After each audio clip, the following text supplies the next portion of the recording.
عليه وسلم لمن حسن خلقه ببيت في أعلى الجنة. ولما سئل النبي صلى الله عليه وسلم عن أكثر ما يدخل الناس الجنة فقال: تقوى الله وحسن الخلق. وقال صلى الله عليه وسلم: أحب عباد الله إلى الله أحسنهم خلقا. وقال: إن من أحبكم إلي وأقربكم مني مجلسا يوم القيامة أحاسنكم أخلاقا.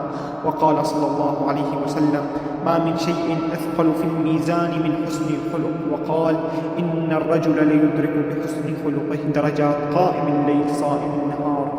وقال الله تعالى لنبيه وهو سيد الخلق: فبما رحمة من الله لنت لهم.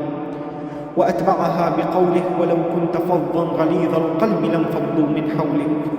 لانفضوا من حوله وهو النبي وهو سيد الخلق وأفضل الخلق.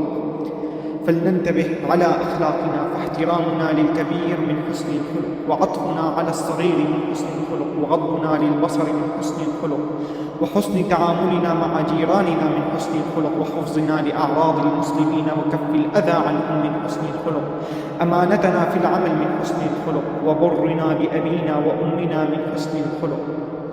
حسن الخلق كلمة عظيمة فتحت بها بلاد كبيرة ودخلوا الإسلام بلا سيف ولا حرب، وإنما إعجابا بأخلاق المسلمين. فالآن فلنسأل أنفسنا: أين نحن من حسن الخلق؟